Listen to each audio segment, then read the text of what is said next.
Every revolution starts in the minds of the people. Arm yourself for the war of ideas. Take back your life. Take back your liberty. Tom Mullen Talks Freedom.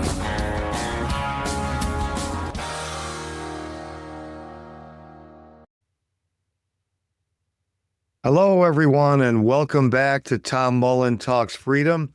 Today is Wednesday, May 13th, 2026.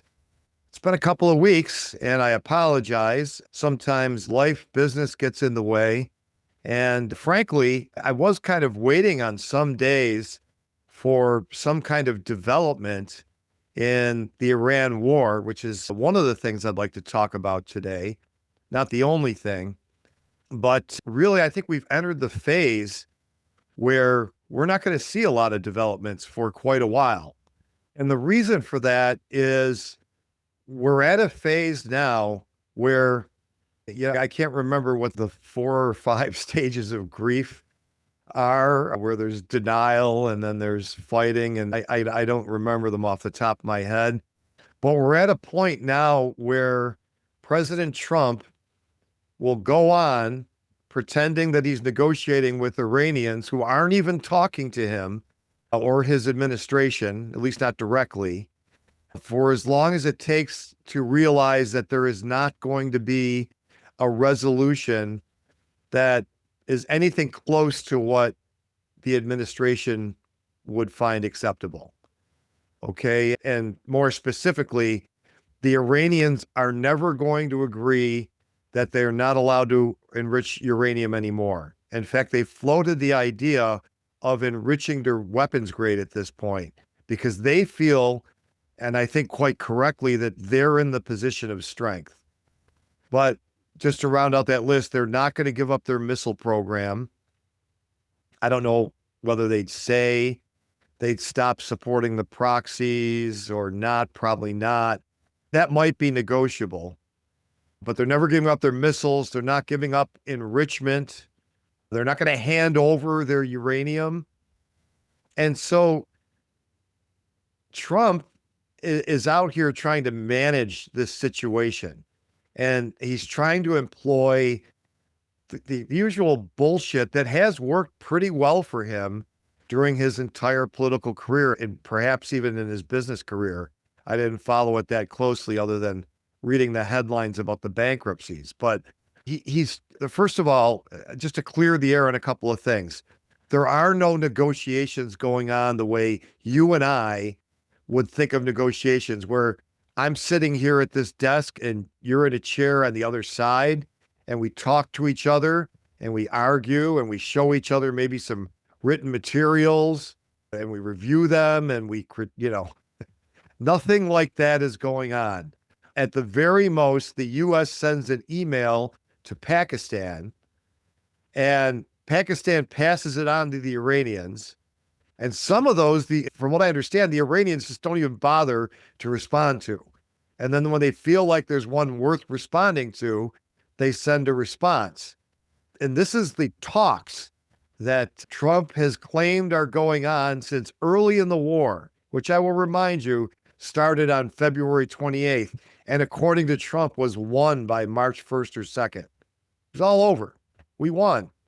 Still saying that. Begging the question of, well, what do you care whether you get a deal or not? You won. He claims that their capabilities are completely destroyed. Keeps going back to the Navy. Like, I guess there's some truth to that. Iran had this rinky-dink little Navy that was never a centerpiece of their security package. Their underground missiles and drones and speedboats are. And the U.S. bombed those pretty early in the war. They sank the ships, destroyed them, blew them up, whatever. Okay, fine.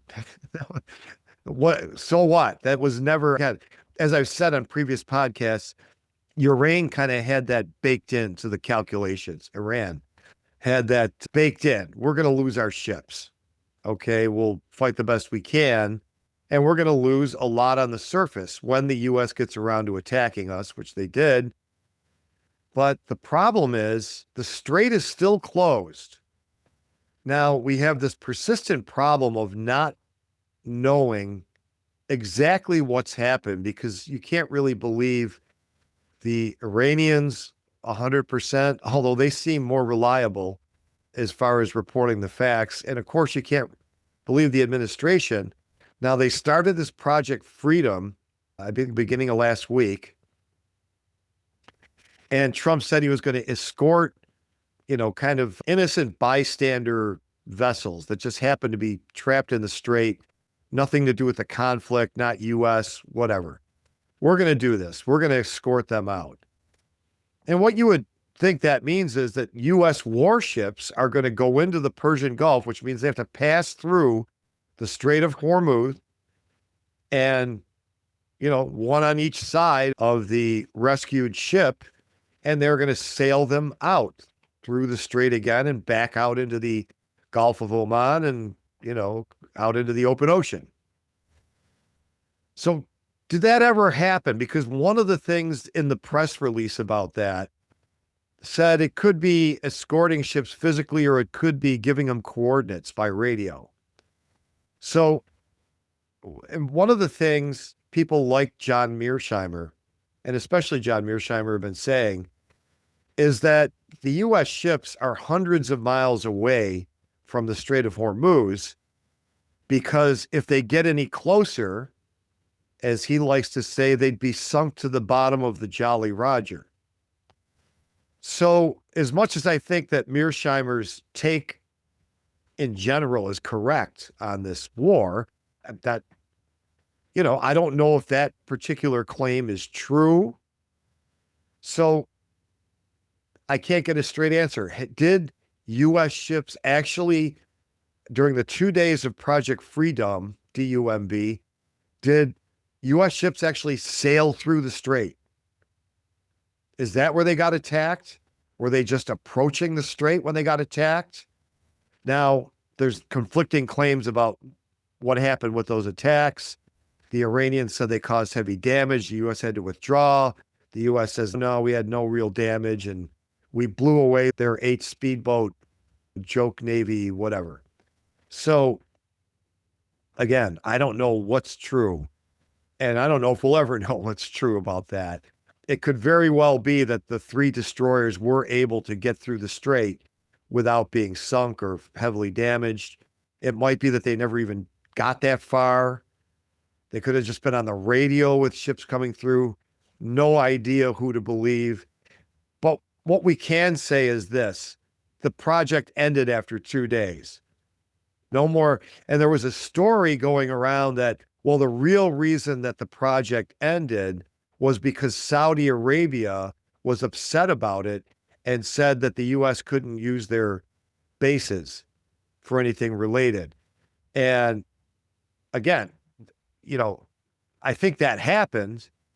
Scott Ritter said that is a hugely exaggerated incident, that, there's some procedure, some forms you fill out, and some, lead time you have to give Saudi Arabia to use their infrastructure or access the bases. And the U.S. didn't follow it, and Saudi Arabia enforced the regulations. But according to Ritter, that's all passed. He wasn't directly addressing whether that was the reason for stopping Operation Freedom. But in any case, Operation Freedom stopped the day after U.S. ships were attacked by Iran. The attack that was purportedly ineffectual, but the bottom line is it's over. The U.S. is not attempting anymore to escort ships through the strait. And Trump right away says, well, this is because we've had this great breakthrough in the talks. Okay. He's lying and he's not even lying in a sophisticated way. It's almost like he wants you to know he's lying. There are no talks. There was no breakthrough. Iran never intimated in any way that they would ever hand over their uranium or stop enriching, ever. Not one day in the past, however many it's been. This is the middle of May, so we had all of March, all of April, and half of May. Okay?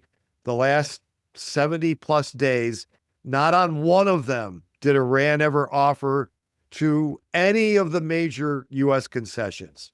Not once. They've remained consistent. In fact, where they are right now is not even acknowledging that there's a ceasefire because of the U.S. blockade. So they have a two-level offer on the table that's come through Pakistan again, which is we'll agree to a ceasefire when you lower the blockade and we'll open the strait. Okay. And that'll get us to a ceasefire where we can negotiate about the nuclear program and the other things on the agenda.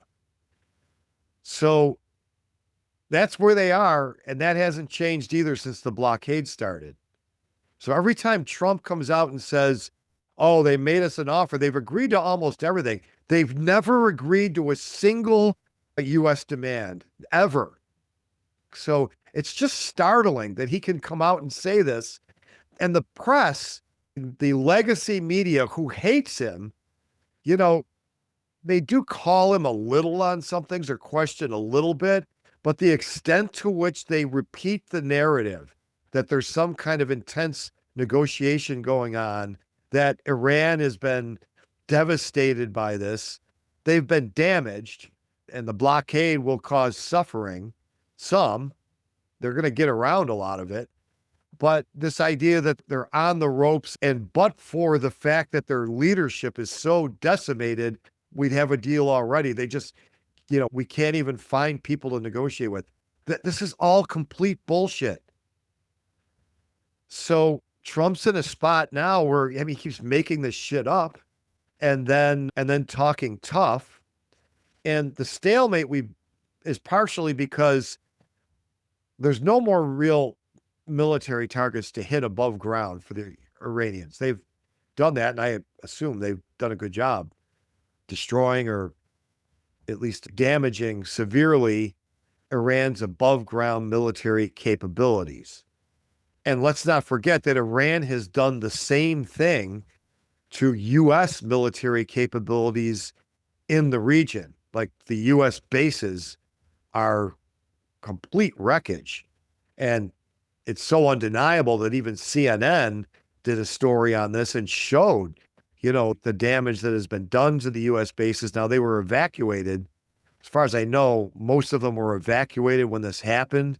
And that's why the U.S. didn't lose a lot of lives, thank goodness, which also shows you that they knew that those bases were going to be hit if they started this war. Okay. So Trump at one point claimed he was surprised that happened. Well, why'd you evacuate the troops then? So it's just one lie after another, and it can't change the facts. That the bottom line is the only way out of this for the U.S. is if they agree to Iran's demands. And then you've got Israel, the wild card, which might not allow it to end anyway. So it's a real mess, and I think it's just going to go on for a while. And the problem is, we have not felt much pain from this yet. Yes, gas prices are up. And I don't want to underplay that, especially for people who, are making lower incomes. And, it used to cost me $40 to fill my tank. Now it costs 60, and that's X percentage of my weekly paycheck. And I can't stop driving because I got to go to work every day. That's real pain. Okay. But I think a lot more is coming.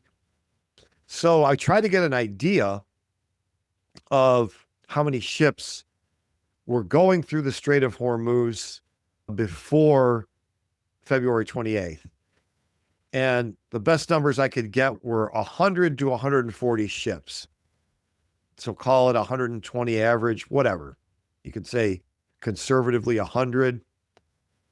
And since this war began, something like 7 to 10 a day, sometimes 15, are getting through. And, these are ones that paid the toll to Iran or Iran allowed through. I mean, they have to get through Iran's blockade, and then they got to get through the U.S. blockade. So that eliminates, a lot of ships. Now, let's just pick out a number and say it's 12, because that's 10% of 120. So somewhere around 90% of the ships that normally go through are not getting through. And somewhere around 20% of the world's oil normally flows through the strait. So what's 90% of 20%, right? 18%. So if 18% of the oil hasn't been getting through, you have to remember the reason we may not have felt the real pain yet is that when the war started, it's a process. I mean, the oil leaving the Strait of Hormuz has lots of other steps before it gets to your gas pump. Okay. And so, and there were already ships that were through when it started before Iran closed the strait. I don't know what they did on the first day of the war, or if it was a week later, whatever.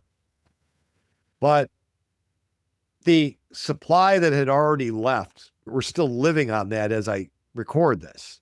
But very soon that supply is going to run out, or it's going to drop precipitously from 100% of what refiners and retailers and all that are used to getting to 10%. And that's when you're going to have a crisis. And I should mention, it's not just oil, it's also fertilizer. So I don't know what percentage of the world's fertilizer goes through the strait. A lot, from what I understand. And that supply is going to be, greatly curtailed too. Now, again, same dynamic. Up until now, we've been dealing with what had already left the Gulf.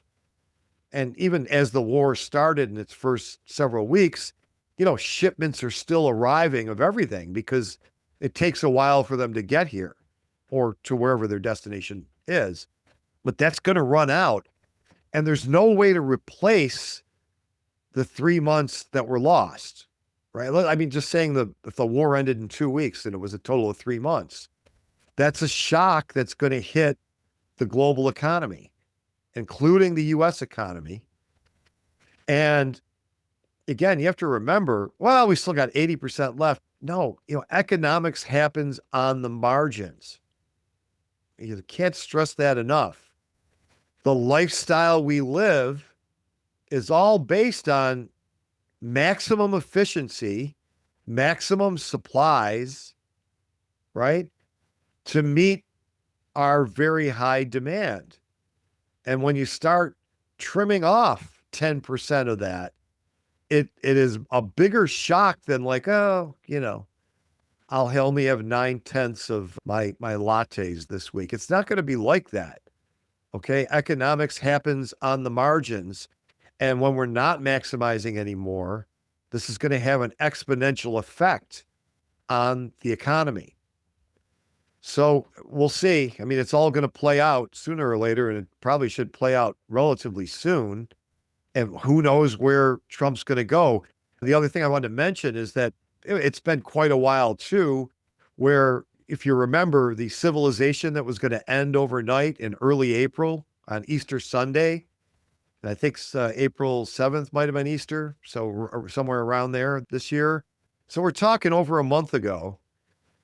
And Iran responded by saying, okay, if you hit our energy infrastructure, we're going to hit the energy infrastructure of all the Gulf states and maybe their desalination plants.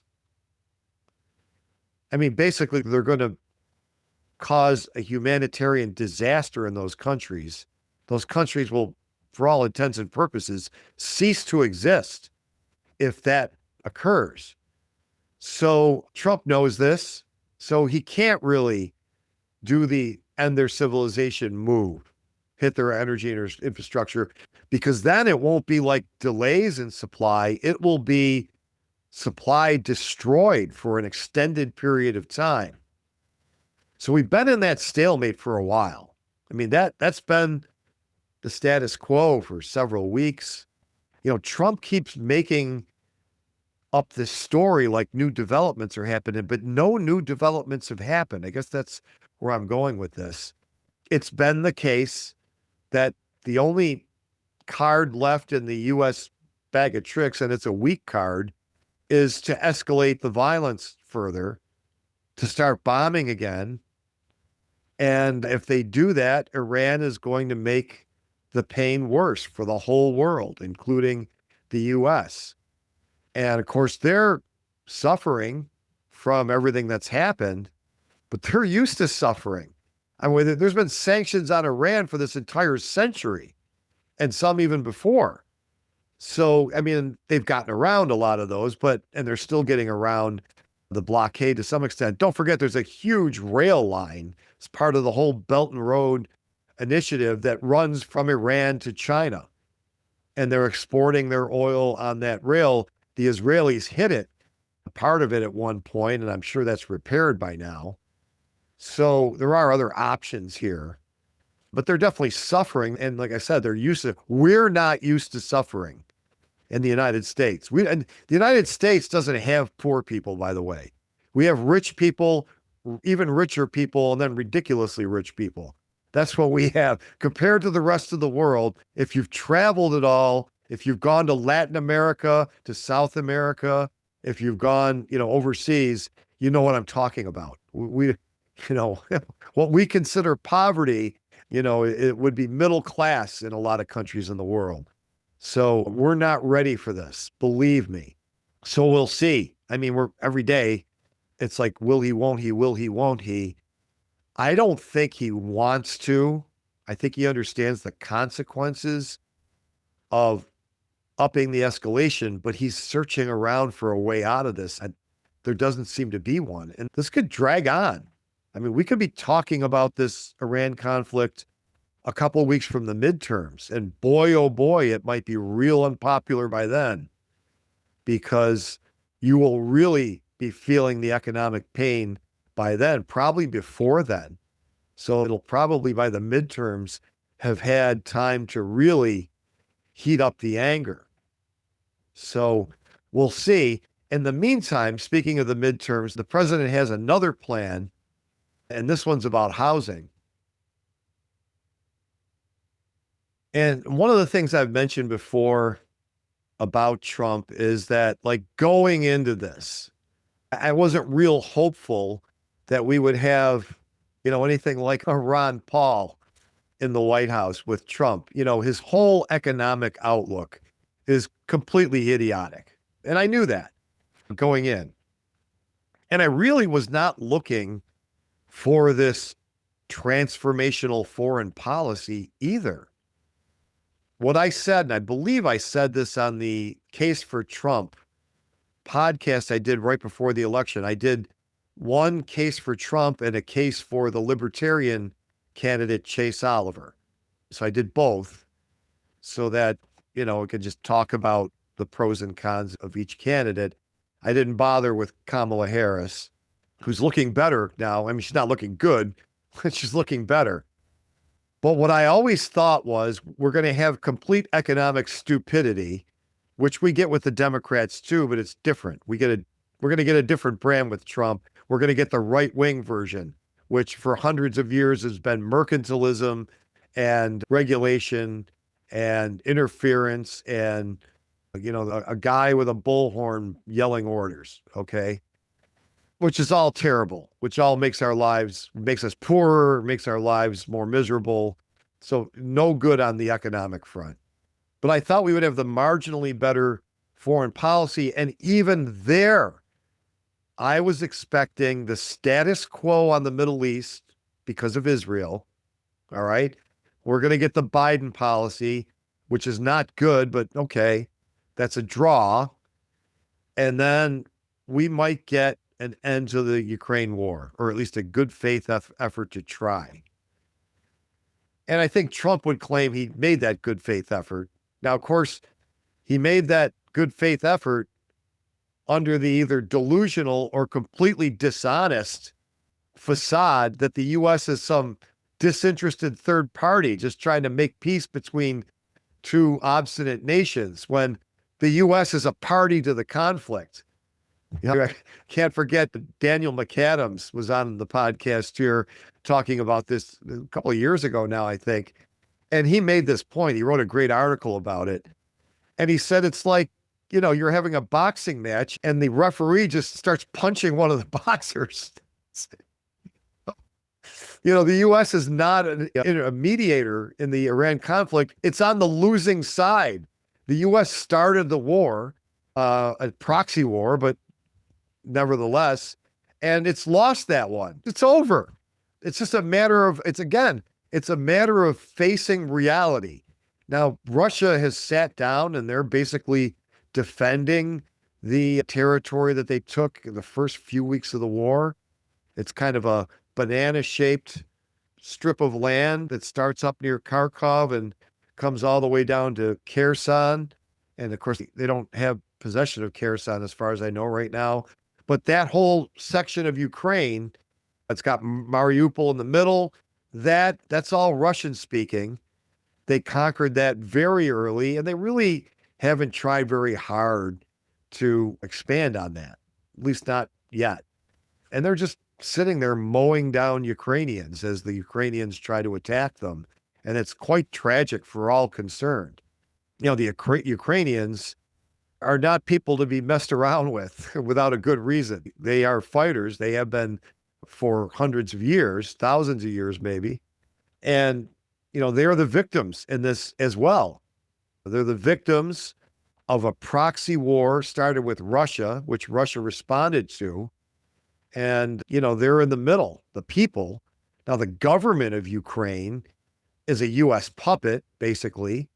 So they're the victims of that, too. And by the way, it's been quite a while since they've had an election. The sitting president, Zelensky, is no longer the legitimate president of Ukraine.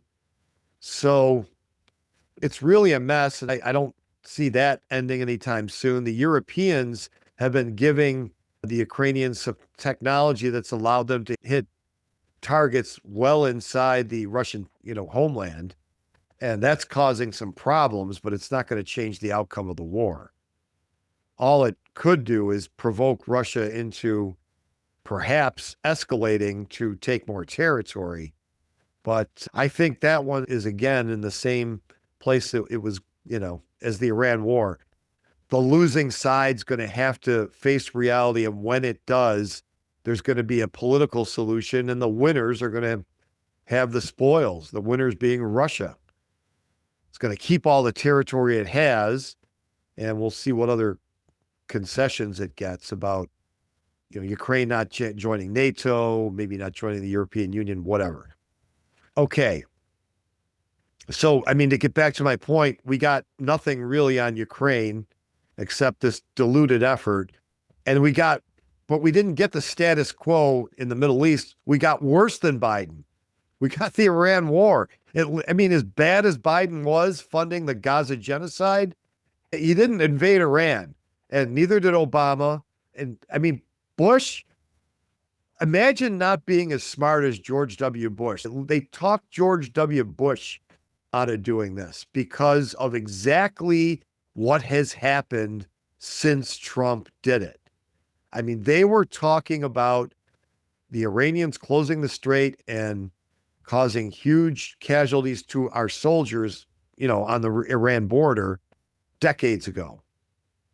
And that's why every president, no matter how much they would have liked to, decided not to attack Iran. And so here we are.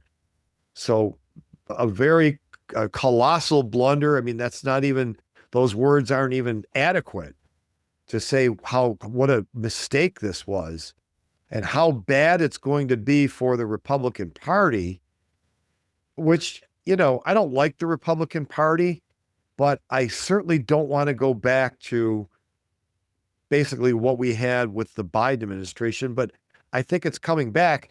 And let me say that I thought there was a chance when the Republicans were ascendant and before Trump spent basically a year destroying his coalition. Don't forget, Iran was the worst thing he's done, but not the first thing he's done that's been bad. He's basically spent his entire first year on foreign policy when he was supposed to do exactly the opposite. And although I think a lot of the things he wanted to do to supposedly help the American people at home would only make things worse, his supporters don't feel that way. And they would be supporting him doing economically harmful things if it's the things he promised to do. And he's not. So he hasn't really made that big a difference on immigration. I will give him remain in Mexico is probably the only realistic thing to do about immigration. It's a smart policy. He implemented it his first term. It seemed to make a difference. And of course, Biden got rid of it immediately because Remain in Mexico says if you say you're a refugee, well, while you're waiting for your case to be adjudicated, you got to remain in Mexico.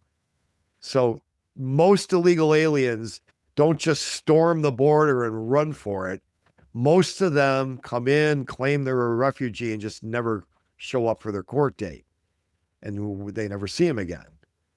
So really, let's give credit where it's due. That's a smart policy. I don't think there's much more you could do. I don't think there's any realistic way to deport millions of people. It just keeps reminding me of, in Lincoln's final days before he was assassinated, he was still asking his cabinet to tell him how many ships it would take to get rid of all the black people. And they're telling him, sir, there's no way. It's just, there aren't enough ships in the world. And well, I want to know how many, So it's kind of the same mad dream. I mean, whether you like immigrants or not, whether you think diversity is our strength or this is destroying our culture and political system, whatever you think, it doesn't matter if it can't be done.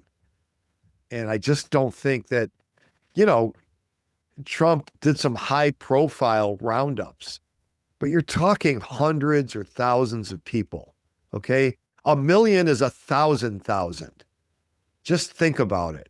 I just don't think it's realistic. But if he were just trying, instead of invading Iran, or he's invaded yet, but instead of going to war with Iran, if he was trying to deport illegal aliens, then, his supporters would stick with him. Now, some of them are sticking with him anyway, but everybody on the margins is fleeing. I mean, certainly his libertarian support, however small that might have been, is gone because all they really liked about him was the foreign policy. And I think a lot of people overestimated how much better it would be, but the foreign policy is clearly worse than anything since at least George Bush. So I think it's going to be bad for the Republicans. And where I was going is when the Republicans were popular and it seemed like they had momentum, then I think it was reasonable to expect, and you hear a lot of this from Bill Maher, but I've got to think that maybe we could have reasonably expected that they would moderate some, that they would get off the crazy train and feel like, look, if we want to get back in power, we're not going to become Republicans, but we got to get off some of this nutty crap and all this authoritarian stuff because we just got our heads handed to us in the last election. I mean, Donald Trump won the popular vote. It's very hard for a Republican to win the popular vote. That's like a landslide, even though it's not, it wasn't. All these elections are close. But just the fact that you could get a blubbering idiot like Trump to win the popular vote and come in with a lot of political momentum shows you how unpopular the Democrats were. And what I'm afraid of is the Republicans are going to destroy their brand so badly that they're going to embolden the radical lunatic side of the Democrats, and they're going to come back with, the whole program again. So it's like a double whammy. It kills the Republicans, which would be fine with me in a vacuum. But then again, we get this much worse version of the Democrats than we might have expected if they were, battling a very popular Republican Party and president.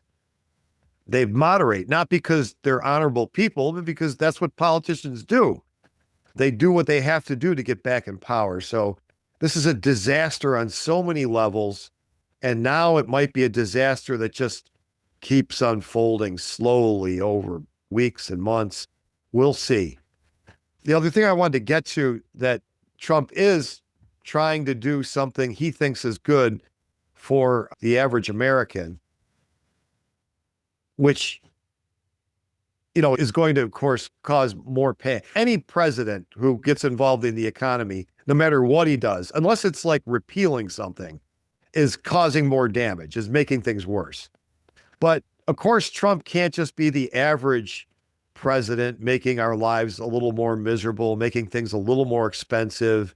No, he's got to be completely schizophrenic about doing that. In fact, I've got a link to this article. This is from February 8th, 2026. It's the AP. And, again, yeah, I know it's the legacy media, but this is something where they're just basically quoting his words and not trying to spin them at all.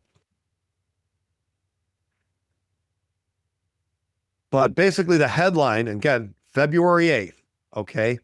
Voters are worried about the cost of housing, but Trump wants home prices to keep climbing. And you should remember this. This was when he was basically saying, well, we've got all these constituents and their home prices have gone up and I don't want them to go down and then they lose, net worth value. And they actually have his exact words, and I'll vouch for these because I saw the video of him saying these, where he says, I don't want to drive housing prices down. I want to drive housing prices up for people that own their homes, and they can be assured that's what's going to happen. Trump told his cabinet on January 29th. Okay, it's January 29th. So we'll talk about what he wants to do that in a minute. But now on March 13th, okay, so what are we talking? 28 plus 13, 41 days, 42 days later. This is another headline. Trump signs executive orders aimed at addressing home affordability concerns ahead of midterms. So, and let me read from the article so you get the gist of this. President Donald Trump on Friday signed a pair of executive orders aimed at showing his commitment to improving home affordability, a key issue for many voters going into November's election. Under the first order, the federal government would reduce its housing regulatory burdens and create incentives for best practices by state and local governments with the goal of making it easier for builders to construct more homes. The second order would reduce the regulatory burdens tied to mortgages and make it easier for smaller community banks to provide home loans. So, okay, the first order, again, in a vacuum, this sounds pretty good. Let's deregulate or loosen regulations so that it's easier for the builders to build more homes. You're going to increase supply, and that's going to lower the price. There's more supply goes up, demand remains constant, then the price comes down, right? Now, granted, this is 42 days after he said he wanted prices to keep going up. He signs this order to make prices go down. But the second order would reduce the regulatory burdens tied to mortgages and make it easier for smaller community banks to provide home loans. So what would that do for the demand for housing? If it's easier to make home loans, then you're going to have more demand for housing, and that's going to make the price go up. So he literally signs an executive order that both is supposed to make the price of housing go down, the supply go up, and the demand go up so that the price goes up. It's completely schizophrenic. So you can't have both, but he wants to have both. And he's pushing for this law that, what's it called? The Housing for the 21st Century Act and the Renewing Opportunity and the American Dream to Housing Act. So that one's, so it comes out to ROAD. You know how the government always does this with their childish acronyms? Renewing Opportunity and the American Dream to Housing Act, whatever. So I'll post a link to this. I mean, there's a breakdown of all the different things that this thing does, and it's the same thing. It both tries to increase supply and goose demand. There's a lot of welfare in this, a lot of subsidizing. And one of the things that the bill does is it subsidizes the builders, the suppliers. Okay. So that's going to increase the supply of homes. That's going to make the price go down. But then it does all this subsidizing of the buyers, which is going to increase demand and make the price go up. It's just so idiotic. And when you scroll through this and see how many interventions there are, just dozens and dozens of little grants, subsidies, regulations. I mean, don't forget, in general, the idea behind regulation is to limit competition. That's what it's there for. It's to say, you don't get to buy this cheaper alternative because it's not safe or they're not fair. You can only buy from these and they're all higher priced. That is a regulation in a nutshell and always has been. Okay. I've talked about the myth before, this idea of regulatory capture, which doesn't really exist because regulatory capture implies that originally the regulation was there, to serve the public. And then later on it got captured and it serves the big, business interests. No, the serving the public part was always the bullshit sales talk. The regulations were originally written right from the very first one by big business to eliminate smaller competitors. That's why it's there. But now when you have so much piled up, and then what happens over time is like, oh, these regulations are making it too expensive. Well, now we're going to intervene on the side of the buyers and with either regulation or subsidies. And that's going to, in the short term, give them more money or make it easier for them to buy. But what's it doing? It's increasing demand. So eventually that drives up the price. So we're just nowhere near any kind of market pricing, and nothing I just said ever enters Donald Trump's mind, ever. Donald Trump believes that the economy should be run by a guy like him, barking orders. Okay. He's talking the other day about Venezuela. I thought we were already controlling Venezuela's oil. So why are gas prices going up if we have this whole new supply of oil? So the new story is recognizing the reality that Venezuela's oil was in shambles, its production units. He says, we are going to send in our companies to rebuild them. So the guy who in his first term said America will never be a socialist country now just assumes that the private oil companies are basically arms of the government that he's going to send into Venezuela. Not to mention that he just said outright that he's going to make decisions on how Venezuelan oil is distributed between the United States and Venezuela itself. I mean, this guy he was always terrible. Okay, so this is not a surprise. He was always an economic ignoramus. His arguments about tariffs, you could pull them right out of 1690 as far as, before Adam Smith blew that all up in 1776. And then Jean-Baptiste Say did it again in the early 1800s, and Bastiat did it in the middle of the 1800s. And then Henry Hazlitt did it again in the early 1900s. So, we always knew we were going to get a bad economic policy from Trump. I actually thought maybe his interventions wouldn't be quite as bad as the Democrats, but, the war is going to swamp everything. So we're going to be in bad shape. But I'll post this article. This one is from the Bipartisan Policy Center, some think tank. What's in the 21st Century Road to Housing Act? So you can go read the whole bill if you like, but this kind of bullet points the different things. And as you scroll through, it's just dozens and dozens of separate interventions doing different things. And you realize we have no idea what houses should cost. There's no market price emerging, as in so many other things the government's heavily involved in. Healthcare. We don't know what it should cost. Whether it should be more expensive, less, it would probably be a lot less expensive because supply is so severely limited in the medical industry by regulation. But this is by no means a free market.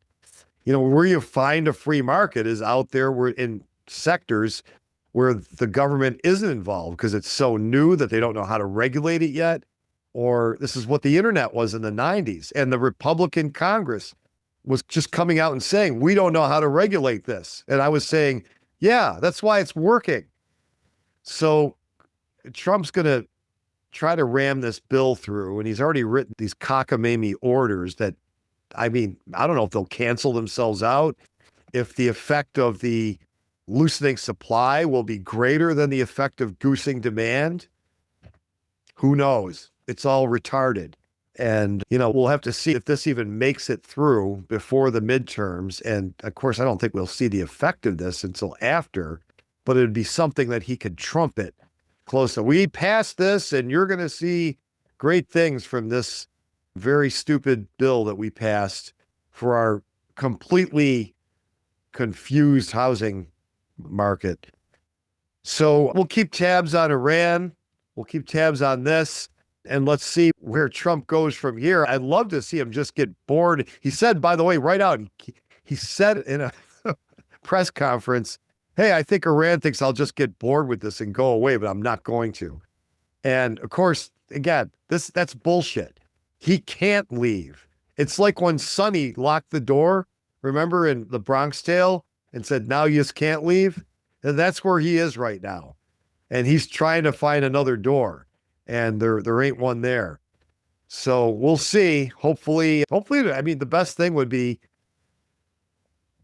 I guess it wouldn't be a great thing if at least there's no more bombing, I guess would be a good thing on either side.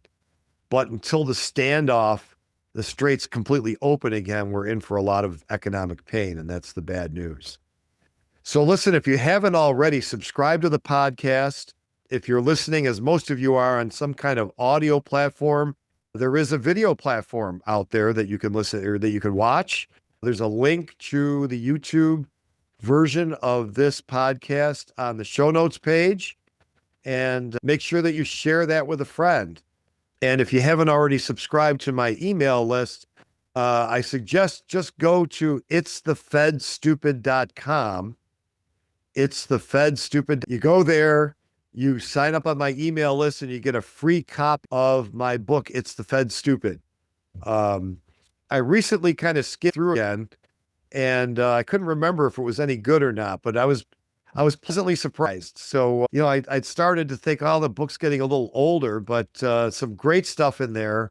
And it's free. So you can't beat the price. It's thefedstupid.com.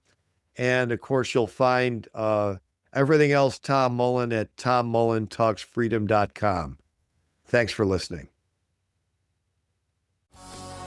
The war of ideas has only just begun. Arm yourself with the knowledge you need by heading to tommullentalksfreedom.com and subscribing to our email list. And remember, every revolution starts in the minds of the people.